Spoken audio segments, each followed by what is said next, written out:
ар бирибиз туган сөздү өзүбүз үчүн угайлы. Докторго барсак, врач айтса, бирөө үчүн укпайбыз, өзүбүз үчүн угабыз. Кудай сактасын, бир адвокаттарга, юристтерге барсаң, кеңеш сурасаңыз, өзүңүз үчүн угасыз, башка бирөө үчүн укпайсыз го. Динге келгенде эле башка үчүн угабыз, өзүбүз үчүн укпай коет экенбиз да. Биздин чоң кемчилдиктерибиз ошол. Ошон үчүн айтайлы, диндин сөзүн ким сүйлөп атса, ал өзү үчүн. Ким угуп атса, ал өзү үчүн. Өзүнүн ахирети үчүн сүйлөйт, өзүнүн ахирети үчүн угат. Укканда кунт коюп угайлы, амал кылганда ниет кылып угайлы. Кудай кааласа башкаларга мүмкүн болушунча жеткиргенде ушундай бир ниет кылайлы, я Аллах, хидаят берүүчү өзүңсүн, акыйкатты түшүндүрүүчү өзүңсүн, оңдоочу дагы өзүңсүн, бардык баалуулуктарды, ыйман сыпаттарын тартуулачу өзүңсүн, мага насип кылчы депчи. Ушундай тилек менен, ушундай дуа менен, ушундай бир Алла субханаху ва тааладан үмүт менен сөздү укканга аракет кылайлы. Сөздү укканга аракет кылайлы. Андыктан урматтуу агай мусулман бир туугандар, биз унутпайлы, бул дүйнө сыноо дүйнө. Унутпайлы, бул дүйнө жалган дүйнө. Унутпайлы, бул дүйнө утурумдук дүйнө. Эч качан унутпайлы. Бул дүйнө ахиретке даярдана турган дүйнө. Бул дүйнө амалдын дүйнөсү, бул дүйнө жоопкерчиликтин дүйнөсү. Биз муну унутпайлы. Биз унутчакпыз го өзү, инсандын жаралуусунда, табиятында унутчактык бар. Алла Таала Куранды зикр деген эстетет да. Сабагыңарды унутуп калдыңар, жаралууңарды унутуп калдыңар, эмнеден жаралганды унутуп калдыңар, эмне үчүн жаралганды унутуп калдыңар, кайда бара жатасыңар унутуп калдыңар, бул ааламдын кожоюну ким экенин унутуп калдыңар, күн сайын силерге жашоону ким берип атат унутуп калдыңар. Кой, силерге эстетип турсун деп Куранды бердим дейт. Алла субханаху ва таала Кур'ани Каримди берди, эстете турган. Эстете турган. Зикр. Инна нахну наздална зикра ва инна лаху лахафизун. Биз Кур'анды зикр, эстете турган кылып чүрдүк. Биз буну өзүбүз сактайбыз Кур'ани Каримди. Жараткан Алла субханаху ва таала өзүн тааныштырып атат. Эстегиле. Алла Таала ким? Аллаху халику кулли шей. Ар бир нерсенин жаратуучусу Алла. Юдаббирул амр минас самаи вал ард. Алла субханаху ва таала асмандан жерге өкүмдү түшүрөт. Илал ард, жерге Алла субханаху ва таала буйруктарды түшүрүп турат. Канча жамгыр жайт, канча мөндүр жайт, канча кар жайт, канча ысык келет, канча суук келет, канча күндүн нуру келет, канча айдын нуру келет, канча шамал келет, буну Алла чечет bunun бардыгын. Bunun бардыгын Алла чечет буну.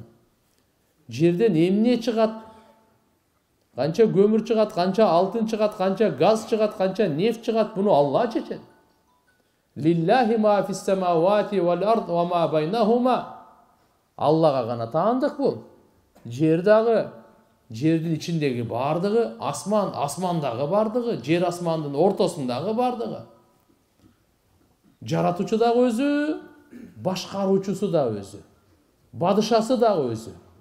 Биз бул ааламдын кожоюну ким экенин жакшы тааныйлы. Бул ааламдын кожоюну Алладан башка эч ким. Ааламдын кожоюну. Ала лахул халк вал амр. Кабардар. Кунт коюп кыла. Аллага гана таандык. Жаратуу дагы, буйрук дагы.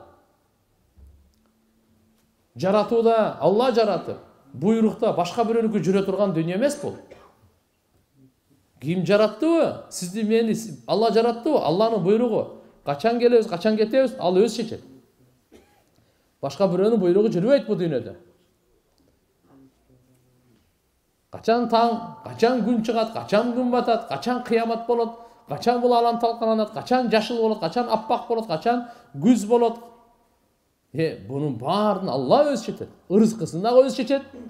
Жашоосун дагы өзү чечет. Барын дагы, жогун дагы өзү чечет.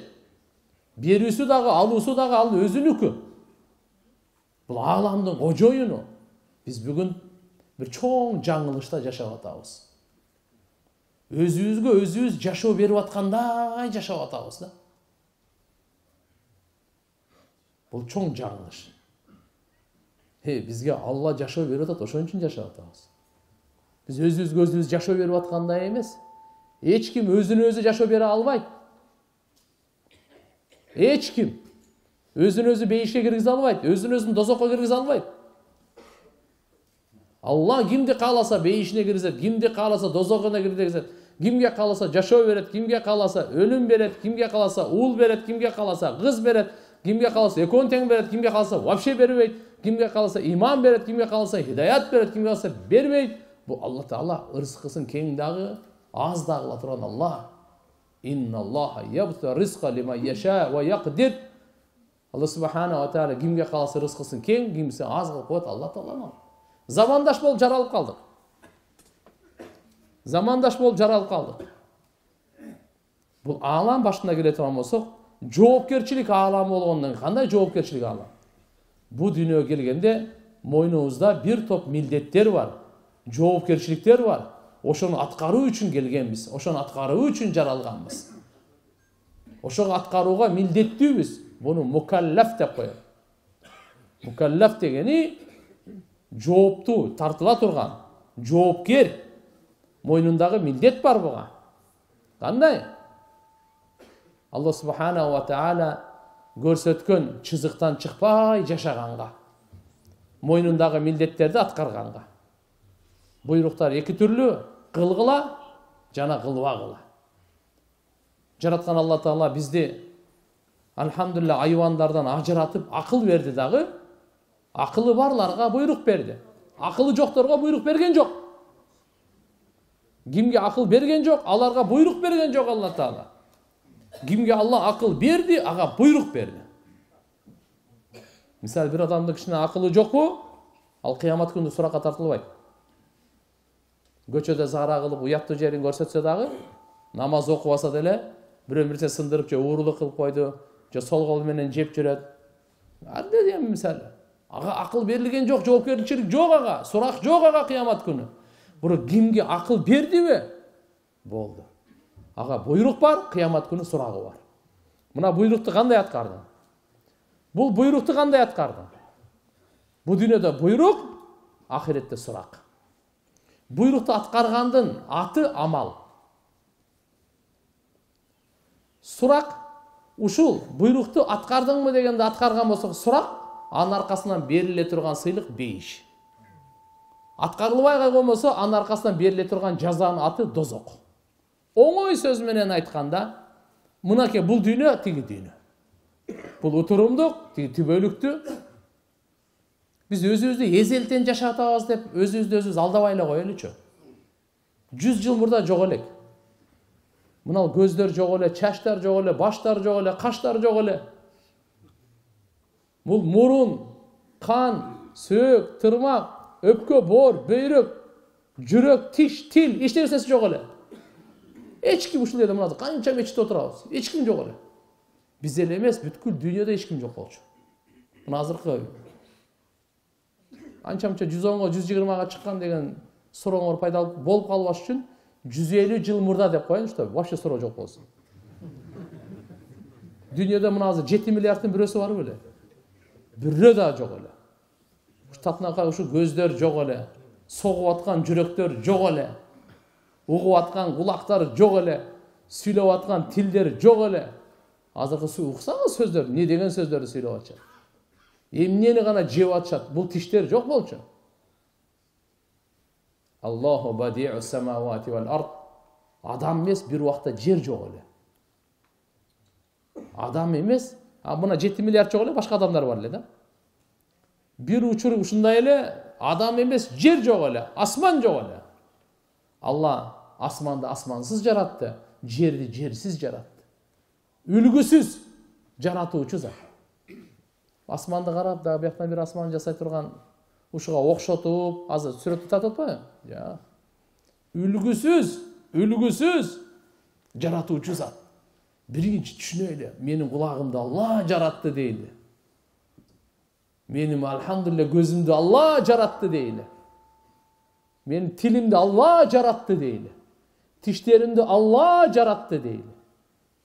Ким ушундай бир тамчы суудан ушундай татынакай көз жарата алат? Уга турган кулакты ким жарата алат? Ойлоно турган мени ким жарата алат? Атанын белинен чыккан бир суудан. Кимдин кудурет жетет ошодон канды жаратканга, сөөктү жаратканга, сого турган жүрөктү жаратканга? Кимдин колунан келет мындай? Эч кимдин колунан, Алладан башка. Валлаху ахраджакум мин бутуни уммахатикум.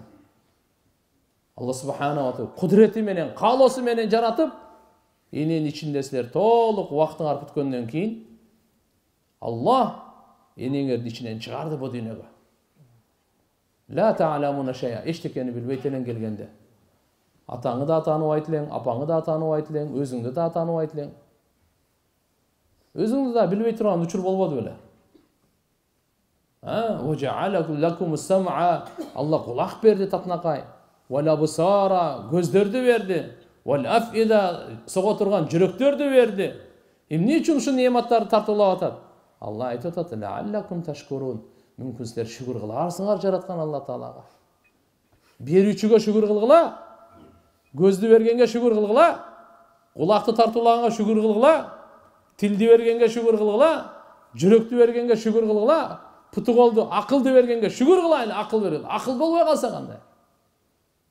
Тил бергенде шүгүр. Биз тилибизге кыйынсынбайлы. Уйдун тилин көргөнсүзбү? Пилдин тилин көргөнсүзбү канча чоң? Биздин тилде эле алардыкы деле, бирок сүйлөй албайт. Канча жаныбарда тилдери бар, сүйлөй албайт. Иттин деле тили бар, бирок сүйлөй албайт. Алла айтат: "Ар-Рахман алламал Кур'ан, халакал инсан алламахул баян." Алла Таала инсанга сүйлөгөндү үйрөттү. Сүйлөгөндү бул инсандын өзгөчөлүгү. Акыл берди, ошон үчүн сүйлөгөндү берди Алла Таала. Калем жазганды үйрөттү. Кудуретин Алла Таала айтып атат: "Иqra бисми rabbikal-ladzi khalaq. Khalaqal insana min 'alaq. Iqra wa rabbukal akram. Alladzi 'allama bil qalam." Bil qalam, qalamды үйрөттү. Кайсы жаныбар калем жазат? Бир дагы жаныбар жаза албайт инсандан башка. Өзүнүн жүрөгүндөгү оюн, максатын калем аркылуу, кол аркылуу кагазга түшүрүп коет. Бул кимдин колу? Инсан. Инсан азиз, инсан ыйык, инсан урматтуу. Бул ааламдын ааламы Алла Таала инсан үчүн жараткан ошо ааламды. Бейишти инсан үчүн жаратты. Дозокту да инсан үчүн жараткан. Айвандар үчүн жараткан эмес Алла Таала. Инсан үчүн жараткан.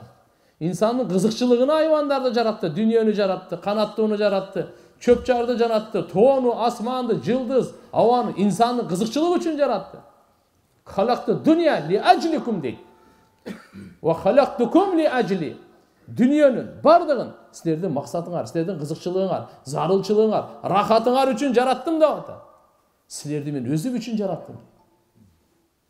Akıl verdim dedi özümden. Buyruklar da verdi. Atkar kıla dedi. Atkar kıla, atkar kıla. Niye atkarayla? Niye atkarayla? Niye kılayla? Birinci tevhid. Ya yuhannasu ubudu rabbakum. Allah'a ibadat kılgıla. İbadat kılıp yaşagıla. İbadat ihlas menen olsun. وَمَا خَلَقْتُ الْجِنَّ وَالْاِنْسَ اِلَّا لِيَعْبُدُونَ. İnsan menen jindi Allah Taala Kur'an'da aytып atar. Maksatını aytып atar. İbadat üçün jarattım deydi. Kulçulluk üçün jarattım deydi. Kulçulluk üçün jarattım deydi. Allah Taalaga kul bolup yaşaganды үйrөtүүгө бардык пайгамбарлар келген. Allah'a kандай kul bolup yaşaş керек? Biz Allah'ın kulubuz. Allah Taala kандай kulçulluğunuzu көрсөтүшүбүз керек. Oroza tutup kulçulluğunuzu көрсөтөбүz. Namaz okup, rüküde, secdede, kıyamda kulçulluğunuzu көрсөтөбүz. Allah Taalaga acılıkka varıp, zeketimizi berip, kulçulluğunuzu көрсөтөbүz. Allah Taala'nın kul ekenimizni unutmaylı. жараткан Алла бизге биздин пайдабыз үчүн буйрук берген. Дайыма ушундай деп билейли. Аллахым менин бактым үчүн буйрук берген. Менин пайдам үчүн буйрук берген. Менин бейишим үчүн буйрук берген. Менин рахатым үчүн буйрук берген. Алла мага пайдасыз нерсеге буйрук берген эмес. Буйрук берген Алла Таала. Акимус-сала. Намазды окугула, намазды тургузгула. Алланын буйругу, аламдын кожоюнун буйругу. Мен кантип муну аткарбайм? Ойлонуп көрөйүн, караштырып көрөйүн. Жок, андай эмес ал. Мени жоктон бар кылгандын буйругун мен ойлонуп көрөйүнбү? Ал мээримдүү, ырайымдуу. Динди эмне үчүн берди? Адам адамдай жашасын, айван болуп кетпесин деп берди. Мына оңой эле түшүндүрөйүн, болду. Адам адамдай жашасын. Үйүндө аял бала чакасы менен адам адамдай жашасын. Көчөдө кошуналар туугандар менен адам адамдай жашасын. Базарда бардык башка мекендештери менен, чогуу жашагандары менен адамдай жашасын. Өкмөттө болсун, соодада болсун, бийликте болсун, байлыкта болсун, көчөдө болсун, базарда болсун, сапарда болсун, айырмасы жок. Адам адамдай жашасын деп Алла Таала дин берген. Дин десе о башка түшүнбөйлү. Карап көрүң. Кайсы нерсе адамгерчиликтен чыгып атабы? Ол динден чыгып атканы. Адамгерчиликтин ичиндеби? Ал диндин ичинде. Дин адамгерчиликтин баалуулуктарын көрсөтүп, рамкасын үйрөткөн мынакей. Ошон үчүн Алла субханаху ва таалага Алла Таала чексиз шүгүр эң биринчи буйрук бергени Аллага ибадат кылгыла. У'будулла, яни вахидулла. Алланы жалгыз билгиле, ширк келтирбегиле. Ва ла тушрику биллахи шей'a. Аллага эч нерсеге ширк келтирбегиле. Эң улуу ибадат, эң улуу бардык пайгамбарлар ушун үчүн келген. Иман үчүн, таухид үчүн келген. Я юханнас, кулу ла илаха иллаллах. Бардык пайгамбарлар, эң акылдуу адамдар, эң данышмандар, бардык күнөөдөн сак, эң бактылуулар, Алланы сүйкүмдүү, Алланы тандагандары. Алардын бир о, бардыгынын үнү бир, бардыгынын максаты бир, бардыгынын ою бир. Ал кайсы? Алланын жалгыздыгын баяндаш үчүн. Эч кандай бир таш, эч кандай пайгамбар, эч кандай периште, эч кандай инсан, жин, эч кандай махлук сыйынууга ылайыктуу эмес. Ал жаралган бирөө да сыйынууга ылайыктуу эмес. Жаратуучу гана, тоо болсун, таш болсун, көк болсун, жер болсун, асман болсун, тирүүсү, өлүгү болсун. Бирөөсү дагы Алладан башка бирөө дагы сыйынууга ылайыктуу эмес. Тазимге, шүгүргө, мактоого, сураганга, үмүт кылганга, коркконго бирөө да ылайыктуу эмес. Алла гана, бул аламдын кожоюну, анын колунда бардык казынасы. Wa in min shay'in illa indana khazainuhu wa ma nunazziluhu illa biqadarin ma'lum. Her bir nерсенин казыналары дейт Алла Таала. Биздин алдыбызда дейт. Биз аны белгилүү өлчөмдө гана жерге түшүрөбүз. Жериңиз кичинекей кыпын. Биринчи асмандын алдында башка галактика, ааламдын алдында жер жок эсеби катары. Ошого дагы жерге дагы ушу инсан ушу 7 миллиард жашап атат. Кой, ушулардын немесин берейли.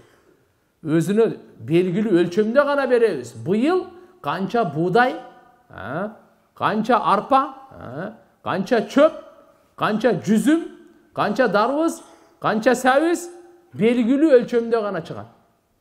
Алтын, нефть, газ белгилүү өлчөмдө гана чыгат. Алла канча берсе ошончо чыгат. Сен канча чыгарамсың, канча чыгара албайсың. Биз кайда адашабыз? Качан менин оюм Алланын каалоосунда бири болуп калса, бир жерден чыгып калса, мына мен жасадым, мен кыйын, ошол жерде адашабыз да. Качан болбой калса, Кудай ушундай калды. Мурда эле ошентпейсиңби? Мына дарын иштеле, шыпа тапкан жок. Бул дарын иштеле, шыпа таппайт. Бул дарын иштеле, шыпа тапып калды. Ушу дарыда экен деп. Просто Алланын каалоосу менен сен каалооң ошондо туш келип калды, дал келип калды. Түшүндүңүзбү? Демек Алла субханаху ва таала менен каалообуз туш келип калганда биз ал жерден ошол эң сынала турган жер ошол. Алланын каалоосу менен болду же сиздин каалооңуз менен болду? Кайерде болбой калса, каалооңуз аткарылбай калса айтасыз. Эми Кудайдын буйругу экен да дейт. Бардыгында Кудайдын буйругунда. Бардыгында. Кудайдын буйругу экен. Мисалы бир өлүп калды, барып көңүл айтабыз, эми Кудайдын буйругу экен. Сен тирүү, ал да Кудайдын буйругу. Ооруп калды, эми Кудайдын буйругу экен. Сен ден соолугуң жакшы, бул да Кудайдын буйругу, буну унутпа.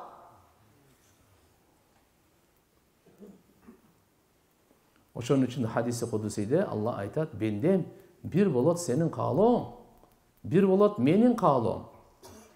Менин каалоом. Бирок баары бир болот менин каалоом. Эгерде сен кааласаң менин каалоомду, анда болот сенин каалооң. Эгерде мен каалоомду таштап өзүңдү каалооң кылсаң, анда билип кой, мен сени чарчатамын өз каалооңду. Бирок баары бир болот менин каалоом дейт. Көп кыйнала бербе. Өзүңдү көп кыйнай бербе, башкаларды көп кыйнай бербе. Өзүң качан өлгөнүңдү да билбейсиң, башка качан өлгөнүн да билбейсиң. Ошон үчүн тирүү кезде сыйлашып калайлы. Тирүү кезде ибадат кылып калайлы. Тирүү кезде пайдалуу болуп жашайлы. Райымдуу болуп жашайлы. Залым болбой. Пайгамбарыбыз ушундай дин алып келген. Атиулла ва атиур расул лааллакум турхамун. Райымдуулукту каалайсыңарбы? Аллага баш ийип жашагыла. Райымдуулукту каалайсыңарбы? Пайгамбарга баш ийип жашагыла. Аллага баш ийип жашоодо райымдуулук бар. Бадыша элге райымдуулук кылсын. Байлар кембагалдарга райымдуулук кылсын. Эркектер аялдарга райымдуулук кылсын. Күчтүүлөр алсыздарга райымдуулук кылсын. Көпчүлүк азчылыкка райымдуу кылсын. Чоңдор кичинекейлерге райымдуулук кылсын. Бири-бирине райымдуу. Бири-бирине райымдуу.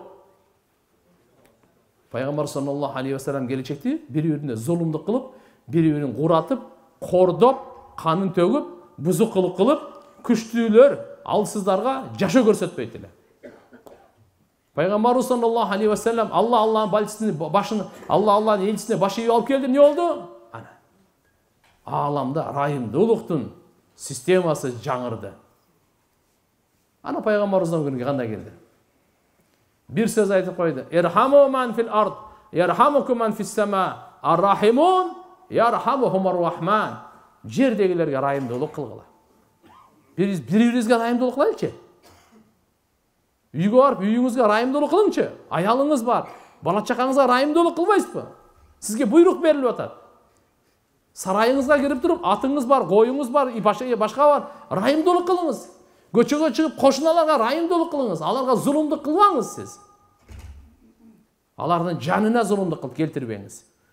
Абирине зулумдук келтирбеңиз. Мал мүлкүнө зулумдук келтирбеңиз. Мынандай жашоо алып келген пайгамбарыбыз. Урматтуу агай мусулман бир туугандар. Алланын буйругу Алла Тааланы жалгыз билейли. Ал жалгыз. Алла субханаху ва тааланы бул ааламды жалгыз жараткан, жалгыз башкарып атат. Анын шериги жок, окшошу жок, теңдеши жок. Жаралганга окшош эмес. Лейса камислихи шей. Ал жалгыз. Затында дагы, сыпатында дагы, бардык сыпатын Алла Таала жалгыз. Өмүр жалгыз берет, өлүмдү жалгыз берет, бейишке жалгыз киргизет, дозокко жалгыз киргизет. Кабырда азабынан жалгыз куткарат, кабырда рахатты жалгыз берет. Жүрөктү соктургандагы, албетте буйруктардын баардыгын периштелерге таштап койду. Алладан буйрук келет, периштелер аткарат. Алладан буйрук келет, периштелер аткарат. Тигинин жанын чыгарыла деди, хоппа, кетти жаным. Буга ырыскы бергиле, буга уул бергиле, буга абир бергиле. Буну мындай баардыгы периштелердин колунда. Аткаручулар. Ефалуна ма юмарун. Аткаручулар алар. Эмне буйрук келсе ошону аткарышат. Вала ясун, тоңмоюндук кылбайт периштелер. Алланын буйругун эки кылбайт. Бунун жанын алгыдса, мунун жаны бар алгыдай. Андай эмес. Бунун жанын ал десе, тигинин жанын алгыдай. Андай эмес. Буну азыр алгы десе, кичине кечиктире турган, же эртерээк барып алып ала турган. Андай эмес. Буга ырыскы берилсе, буга бербей, буга бере турган. Андай эмес. Буну сактагыла десе, тигини сактап, буну таштап кое турган. Периштелер андай эмес. Ла ясун. Тоң мойынды кылбайт. Буйрук кандай келди ошондой аткарат. Бизде бүгүн сезим деген мусулман өзү мына видео камера мусулманга уят да. Иман алсырагандан кийин, ишеним кеткенден кийин анан видео камералар коюлат да. Ишеним кеткенден кийин коюлат да. Ишеним дегенде иман кеткенден кийин видео камера коюлат.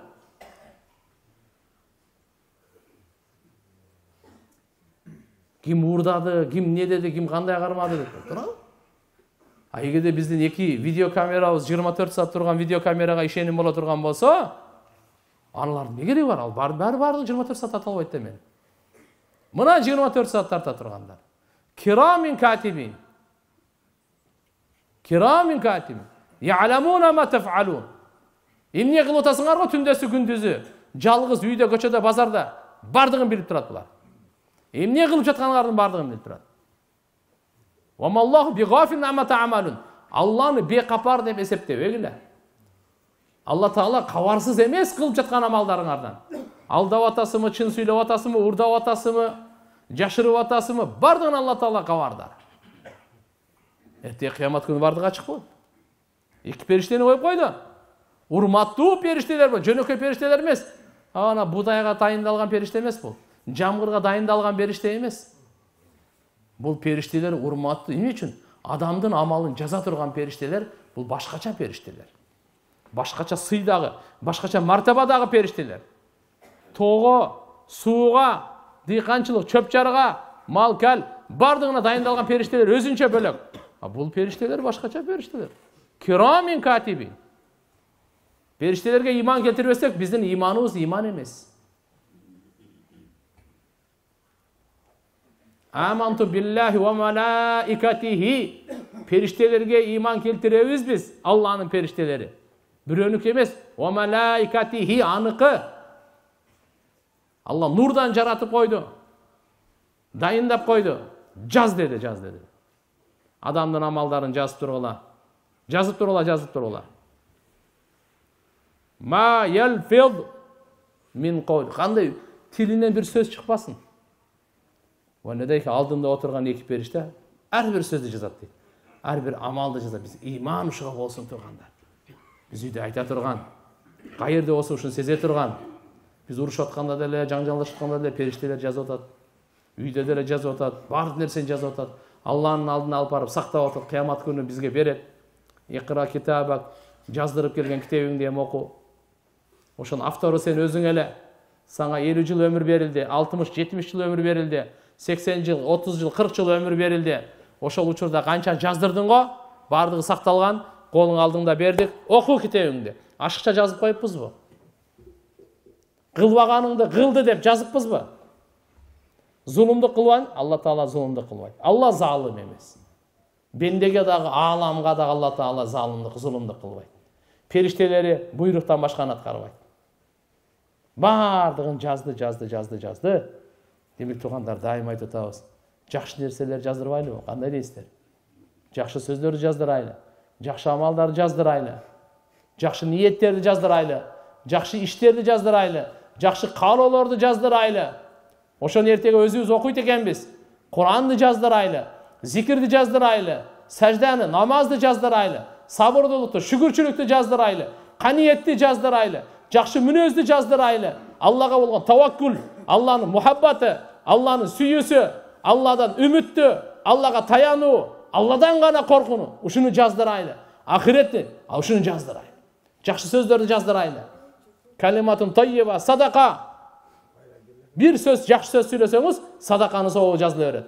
10 жолу сүйлөдүңүз, 10 жол садаканын сөзү.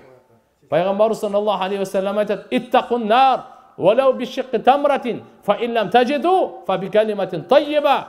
Ай, дозоктон өзүңөрдүн денеңерди отунан, дозоктун отунан сактап калгыла. Bir kurmanın sındırgınca dağı sadaka verip olsun.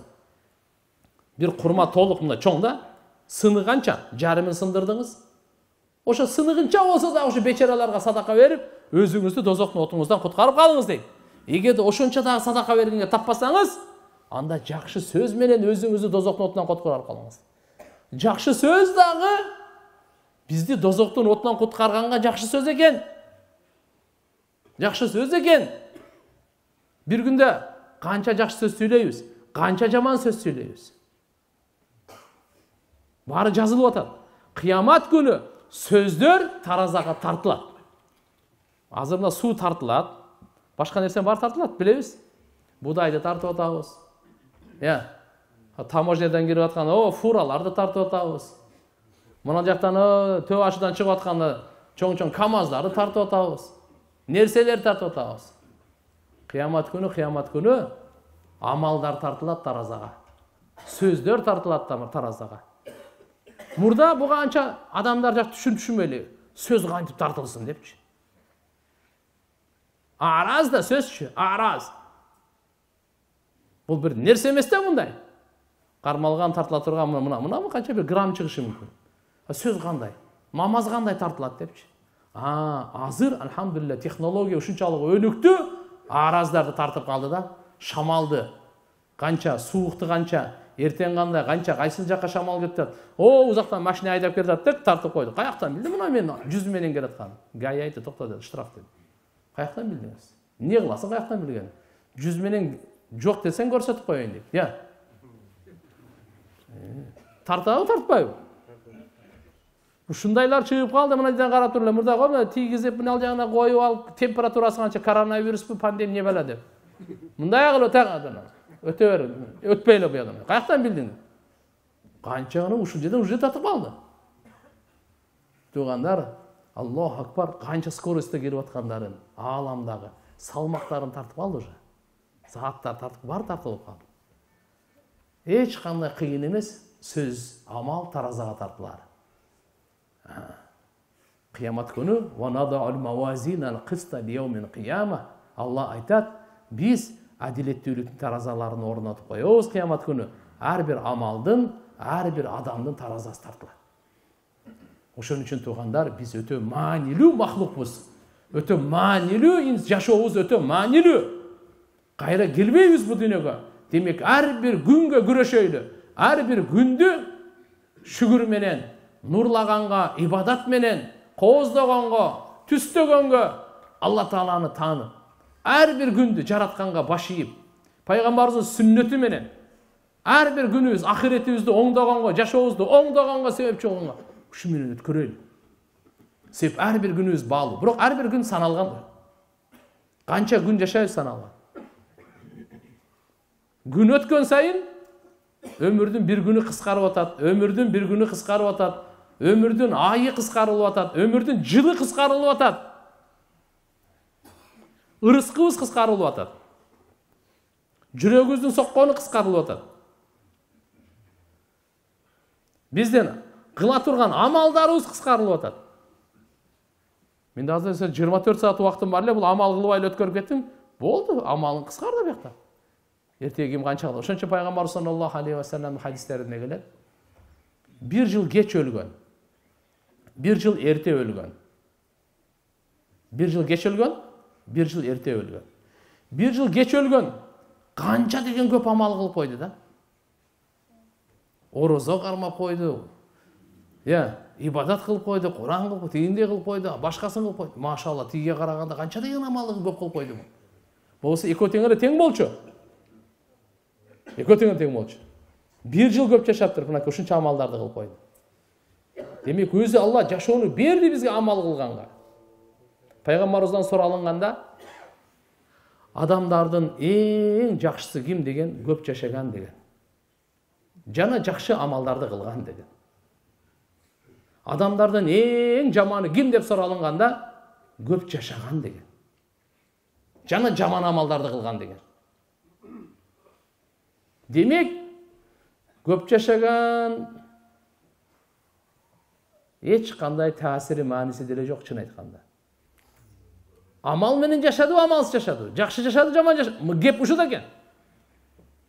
Себеп көп жашаган, бирок жаман амал кылган адамдардын эң жаманы болуп атпайбы? Бунун канча көп жашаса, ошончолук күнөө кылып атпайбы? Ошончолук көп күнөөнү жасап атат да. Жакшы амал кылып, жакшы иш кылган болсо, канча көп жашаса, ошончолук ибадатты көп кылып атат. Демек, тугандар, жараткан Алла субханаху ва таалага биз күн сайын алхамдулилля, Алла сен мага жашоо бердиң. Эми сенин ыраазычылыгыңа сарптаганга мага күч кубат бер. Сен мага ден соолук бердиң. Ушу ден соолукту сен ыраазычылыгыңа, сен кайсы амалдан ыраазы болсоң, ошого сарптаганга күч кубат бер. Я Алла, сен мага байлык бердиң, мал мүлк бердиң. Ошону, я Алла, сенин ыраазычылыгыңа сарптаганга мага күч кубат бер дейт. Пайгамбар саллаллаху алейхи ва салламдын берекелүү дуалары бар. Я Алла, мен жакшы көргөн нерсени сен бердиң го. Эми ушул нерселерди сен жакшы көргөн нерсеге сарптай билейин дейт да. Аллахумма ма разактани мимма ухиб фаж'алhu ли фима ма тухиб фаж'алhu ли кувватан фима тухиб. Я Алла, мен жакшы көргөн нерсени сен мага бердиң. Аллахумма ма разактани мимма ухиб. Мен жакшы көргөн нерсени сен бердиң. Жашоо, ден соолук, акыл, жөндөмдүүлүк, ырыскы. Мен жакшы көргөн нерсени сен бердиң. Бала чаканы бердиң сен мага. Эми эмне кылайын? Ушу жакшы көргөн нерселеримди сен жакшы көргөн нерсеге сарптаганга мага күч бергин дейт.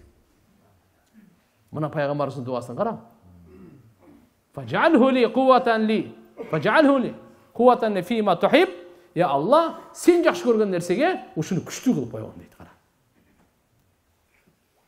Демек, кыргызчаны мындай дуа кыла турган болсок, я Алла, сен мага өмүр, жөндөмдүүлүк, байлык, акыл эс, ден соолук, ырыскы бердиң. Я Алла, мен жакшы көргөн нерселеримди бердиң мага. Бала чаканы бердиң. Ушулардын бардыгын эми сен жакшы көргөн нерсеге сарптаганга мага тоофик бер, күч кубат бер дейт. Демек, биздин ден соолугубуз бирөөгө зыянга иштебесин. Биздин акчабыз бирөөгө жала жапканга иштебесин. Бирөөзүн заказын кылып, бирөөнү кордой турган, бирөөнүн абилин ача турган, бирөөнүн шермендесин чыгара турган ага иштебесин. Бирөөгө зыян кыла турганга иштебесин биздин акчабыз. Биздин Алла Таала мал берген, бул кыямат күнү сурайт менен. Каяка сарптадың деп. Ушуну мен туура эмес жакка иштетпейин. Кыямат күнү суралам. Арам нерсеге иштетпейин, исрапкерчиликке иштетпейин. Менде акчам бар. Пайдасына иштетейин. Кимге? Ушуну курсагы тойсо экен. Ушу билим алса экен. Ушуну кажети бүтсө экен. Бул мен балама, бул мен кызыма, бул аялыма, бул атама, бул энеме, бул бир тууганыма, же кошунама, же досума, же мен шакиртиме, же үммөткө, бечараларга, кембагалдарга, ушуларга сарпталса экен. Ар бирине сарпталган сооп болот, ихлас болсо. Ихлас болсо эле сооп болот. Ихлас болбосо, сооп болбойт эмес, анын башына күнөө, кесепет, бале болот да кайра. Ошон үчүн ихластын мааниси өтө чоң. Кичинекей амал дагы ахлис динак якфик амалун калил. Диниңди калыс кылгын, сага кичинекей эле амал жетиштүү дейт. Эгер ихлас болсо, сага кичине эле амал жетиштүү. Ихлас жок болсо, тоодой амал бардыгы бекер. Ихлас жок болсо. Ихлас деген эмне? Мен кылган ушу жакшы ишимден, айткан жакшы сөзүмдөн, жакшы амалымдан бир гана Алланын ыраазычылыгын гана үмүт кылам. Алланын ыраазычылыгын гана көздөйм. Алланын ыраазычылыгын гана издейм. Алланын ыраазычылыгын гана каалайм. Я Алла, сен эмнени кааласаң, мен ошону каалайм. Сенин ыраазычылыгыңды каалайм. Демек, жараткан Алла субханаху ва тааланын гана разы болсун, Аллахым разы болсун. Аллахым билсе болду. Аллахым укса болду. Аллахым көрсө болду. Аллахым кадырласа болду. Деген мына ихластуу. Эл билеби, билбейби, таңазалайбы, барктайбы, барктабайбы, унутуп калабы? Өзү жакшылыкты адам тез унутат. Жакшылык кыла бересин унутуп калат. Биз инсанбыз да. Кейип калабыз, капа болуп калабыз, ренжип калабыз. Мен жакшылык кылдым эле. Ошон үчүн буну туугандар, Алланын ыраазычылыгы үчүн жакшылык кылгам, деп буну унутайлы, аракет кылайлы. Алсызбыз, бирибизге жардам берейли. Жакшылык кылдык, унутайлы. Бирибизге жардам берейли. Жакшылык кылдык, унутайлы. Болбосо кылган сооптордун бардыгы текке кетет. La tubtilu ya eyyuhellezine amanu la tubtilu sadaqatikum bil man wal ada. Ey imandılar, sizler kılgan kayrımdılık işlerinizin soğuptorun mildet kılıp, ıza jetkirip, tekke getirip gele degen. Sen kaçan mildet kılsan, ıza jetkirsen, kılgan bergen sadakalardın soğuptoru, zeketlerin soğuptoru, kayrımdılıkların soğuptoru, aş bergenin soğuptoru, başka nerselerden soğuptorun bardı tekke getir. Tekke getir. Şonun için ihlastılık dedi. Даже namaz okusak dağı, taң atышак namaz okup ihlas bolbosa, kıyналганың бекер. Oroza кармадың, ихластуулук болбой, ачкадан пайда эч кеси жок. Ачкадан ага эч кандай пайда болгон жок. Ачкадан башка эч кандай ага пайда жок. Ачка эле жүр, ошол, ошонун пайдасы ошол. Ачка жүргөнүң сага пайда болот. А сооп болуп жок. Эгерде Аллахтын ыраазычылыгы боло турган болсо, ман сама ибтигаа мардатиллах. Ман сама яуман, bir gün ороза кармаса. Максатым эмне? Аллахтын ыраазычылыгы үчүн. Allah subhanahu wa ta'ala anı 3 aң dozokton uzak kılıp koyat. Bir aңдын uzaktığı çıkıştan batışka çeyin. Demek, tuğandar, ihlastuluk menen Kur'an okuylu, zikir kılaylı. Jaşoğuzda sözsüz bir bölüğü Kur'an bolsun. Jaşoğuzda bir bölüğü sözsüz zikir bolsun. Özgöçe akırkı gündörü Kur'an'dan ümmet öte uzak bol kettik. Біздің үй-бүлөбүз uzak болып кетті. Біздің туғандарыбыз uzak болып кетті. Біз өзіміз uzak болып кеттік. Еркектер Құрандан uzak болды. Байлар Құрандан uzak болды. Бийлер Құрандан uzak болды. Жаштар Құрандан uzak болды. Аялдар Құрандан uzak болды. Қаншалық біліп қойыңыз, Құрандан uzak болсақ, ошончолук берекеден uzak болобуз. Алладан uzak болобуз. Жардамынан uzak болобуз. Рахматынан, мейриминен uzak болобуз. Жакшылыгынан uzak болобуз. Hidaятынан uzak болобуз. Бейишинен uzak болобуз. Қолдауsundan uzak bolobuz. Allah'ın Kur'an'ı menen dostoşaylı, sırdaşaylı, jakındaşaylı, tanışaylı. Kur'an Allah'ın kalamı, Allah'ın sözü bul, mucize. Periştenin, peygamberin sözü emez. Dalikel kitap la rayba fi hudal lil muttaqin. Alif lam mim. Kur'an'da Allah subhanahu wa ta'ala aytip koydu bağrında. Dahlikel kitab, bu kitap. La rayba fi.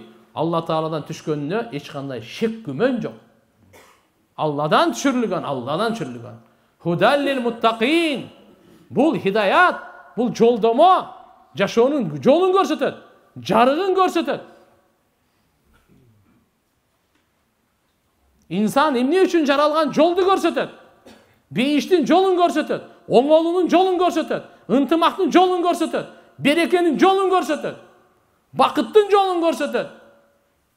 Аллага жете турган, Аллага тааный турган, Алланын ыраазычылыгын ала турган жолду көрсөтөт. Hudal lil muttaqin, takvalar üçün bul hidayat. Şahr Ramazan unzila fihil Kur'an, Ramazan ayda Kur'an-ı Kerim түшкөн. Hudal linnas, бүткүл адам баласына жолдомо көрсөтөt бул. Бирок ошо жолдон ким пайдаланат? Ким пайда ала алат? Hudal lil muttaqin, takvalar гана. Кудайдан корккон, ширк келтирбеген, күнөөлөрдөн сактанган ошол адамдар ошол жолдон пайдаланат. Ал кайсы жол эле? Пайгамбарлар жүргөн жол. Аулиялар жүргөн жол. Сыддыктар, салихиндер, шухадалар жүргөн жол. Бактылуу адамдар басып айтып атпаймынбы азыр? 100 жыл мурда мына миллиард жок болчу, башкалар бар эле. Анда мурда да жок болчу, башка миллиард бар эле. Ушул күнгө чейин адам ата жаралгандан тартып бүгүнкү күнгө чейин канча адам дүйнөгө келип кетти? Санын Алладан башка эч ким билбейт. Ал жаратуучу канчасына жашоо берди, канчасына алып кетти, ал өзү билет. Бирок ушуну билебиз. Алла Таала ушу канча инсанды алып келип алып кетти. Кимисин бактылуу кылса, динде гана бактылуу кылган, кимисин бактысыз кылса, динде гана бактысыз кылган. Ушу билебиз. Санын билбейбиз. Канча эркекти, канча аялды Алла бактылуу кылды, динде гана бактылуу кылган. Канча эркекти, канча аялды бактысыз кылган, динсиздикте гана бактысыз кылган. Ушуну билебиз. Канча келип, канча кеткен Алладан башка эч ким билет, аны билбейбиз. Бул Алла Тааланын Кур'ан-ы Кариминин чечими. Алла өзү разы болуп берген силерге, бизге ал дин. Динди разы болуп берип атса, биз наразы болуп кабыл алайлыбы?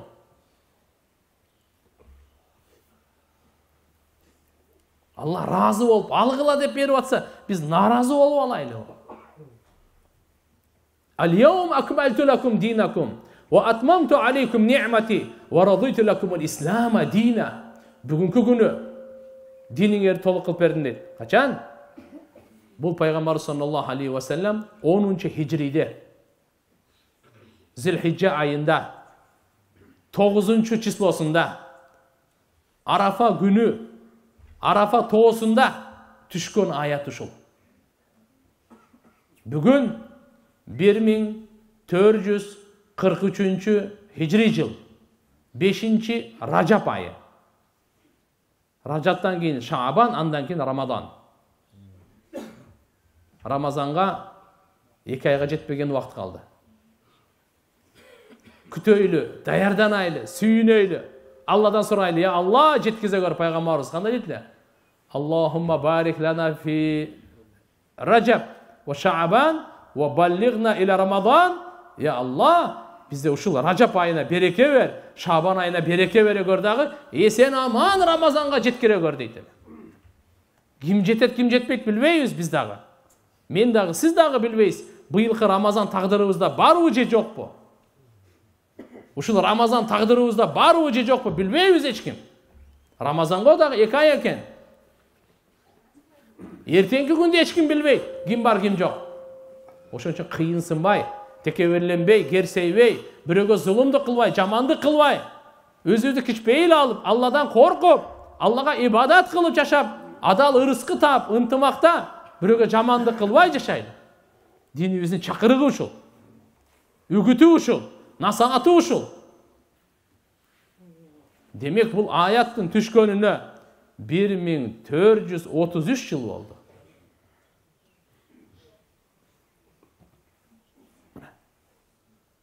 Алла айтып атат: "Ал-яум акмалту лакум динакум." 1433 жыл мурда Алла айтып атат, Кур'андын Каримдин акыркы аяттарынан болуп эсептелет. Бүгүнкү күнү силердин диниңерди толук кылып бердим. Жана силердин неmatыңарды дагы бүтүрдүм. Жана силерге мен варадуйту лакумул ислама дина. Силер үчүн ислам динди мен разы көрдүм. Силерге мен разы болуп бердим ислам динди. Дегени, ким ислам динде жашаса мен андан разымын. Ал кул болобу, бадыша болобу, эркекпи, аялбы, кембагалбы, байбы, кайсы доордобу, айырмасы жок. Балалуу, баласы жокпу, айырмасы жок. Оорулуу, ден соолугу жакшыбы, айырмасы жок. Кайсы уруудан, кайсы жерден, кайсы улуттан айырмасы жок. Цыган болсо дагы, лөлү, башка болсо дагы мисалы. Ал туган кулдар байлардан, бадышадан улуу болгон. Кул базарга сатылгандар. Азыр алхамдулилля базарда сатыла турган кул жок, күндөр жок азыр. Ал заман өттү. Бирок ошолордон болсо Алла Таала кандай кылды? Билал разияллаху анху эле кул эле булар. Толтура болчу. Каяка жетти алар? Алла өңдү карабайт. Адамдардын назары жүзүн карайт, бийлик байлыгын, мансабын карайт. Алла Тааланын назары адамдардын ниетин карайт. Ниет кандай? Биз айтабыз го, ден соолук кандай дегенде. Алла Тааладан ушундай жарыя келип турат. Ниет кандай? Ден соолук коем Кудайга шүгүр. Ниет кандай ниет? Ошо дүйнө топтоп, ушу дүйнөдө калыш керек. Эптеп, септеп дүйнөдө калыш керек. Эч кетпеш керек. Ушул жерде эле калыш керек да. Карысам дагы ушу өлөйүн, сүдүрөлсөм да ушул жерде калышым керек да, ушу кетпешим керек. Бирок баарыбыз билебиз, сөзсүз кетебиз. Ошонсе деле биз ушул. Ислам дини кээ бирлер ойлойт да, ушу молдолор ушуну өлүм менен эле коркута берет дейт. Андай эмес. Көп жашайлы. Эртең эле өлөйлү деп аткан жерим жок. Эч ким андай эле деп аткан жок. 100 жыл жашайлы болобу? 100 жыл, 100 жыл. 105. Мейли. Андан деле көп жашайлы. Үмүт менен, алхамдулилля, өзүбүзгө деле, бала чакабызга, бардык элибизге ушундай үмүт, ушу көп жашайлы, бирок өлүмдү унутпай жашайлы да. Бир сөздү эле кошуп коелу деп атам мен. Бир сөздү кошуп коелу. Өлүмдү унутпай эле жашайлы кошо. Тамак жеңиз, ойноңуз, тияка барыңыз, кайда? Өлүмдү эстегенче. Пайгамбарыбыз айтты да: "Акстиру хадимал лаззат, яни ал-маут." Силер көп эстегиле деди. Адамдын нафсысын сындыра турган нерсени көп эстегиле. Ал эмне экен? Десе өлүм деди. Ушул нерсе бизди жамандыктан токтотуп, ушул нерсе алхамдулилля оңолууга алып барат. Өлүмдөн өткөн насаат бере турган баян жок го дейм дүйнөдө. Андан күчтүү баян жок го. Өлүмдөн өткөн насаат, өлүмдөн өткөн адамды оңдой турган нуска жок ааламда. Ошон үчүн пайгамбар саллаллаху алейхи ва саллям Кур'ан-ы Каримде канчадан өкүм келди. Вa'bud rabbaka hatta ya'tiyakal yaqin wa kun minas sajidin. Ey Muhammed, namazды oku. Сажда кылуучулардан болгон. Дана ибадат кылган Робуңа өлүм келгенге чейин. Бүгүн кылып эртеге таштап кое турган нерсе эмес. Ибадат кыла берген, сага өлүм келгенге чейин, өлүмгө жолукканга чейин ибадатында кемчилдик болбосун. Намазда, башка ибадаттарда бардыгында кемчилдик болбосун. Эртеге дозокко түшкөндөр эмне дейт? Лам накун минал мусаллин, ва лам накун нут'имул мискин, ва кунна нахуду ма'ал хаидин, ва кунна нукаддибу бияумиддин, хатта атана яқин. Бейиштиктер бейишке киргенден кийин асхабул ямин деп коет. Ятасаалун, бири-бири менен сурашат экен, анын мужримин, күнөөкөрлөр эмне болду деп, анан кийин аларга айтат экен. Масалакакум фис-сакар. Силерди дозокко кайсы нерсе салды? Кайсы нерсе түрттү? Кайсы нерсе түшүрдү силерди дозокко десе? Алар айтат экен, биз намаз окубайт элек да кап дейт экен. Лам накун минал мусаллин. Биз намаз окубайт элек. Ва лам накун нут'имул мискин. Бечараларга тамак бербейт элек. Кембагалдардын курсагын тойгозбойт элек дейт. Ва кунна нахуду ма'ал хаидин. Бекер поздор менен бекер сөздөрдү сүйлөшүп отура берет элек дейт. Саясатты ошолор менен сүйлөшүп отура берет, интернеттен чыкпай отура берет элек. Ушакка ушактап, жалага жалалап, лайк кой, буга бир нерсе кой. Ушу менен күн түн өтөт эле дейт да. Киши Куран окуаппыз, зикир кылып илим алып дуа кылып дават кылып мечитке барып Максаты жок, сөз сүйлөгөндөр менен сүйлөй бериппиз ошолорду. Дүйнөнү даңазалап, дүйнөнү сындап, жакшыларды жамандап, жамандарды жакшылап, мактап, ошо менен эле өмүрдү өткөн экенбиз, бүгүн дозоктобуз дейт мына. Кунна нукаддибу бияумиддин. Кыямат күнү жалганга чыгарган экенбиз дейт. Намаз окубайт элек дейт. Намаз окубай жүрүппүз дейт. Дозокко түшкөнүн себеби. Бейбечараларга тамак берген эмес экенбиз дейт.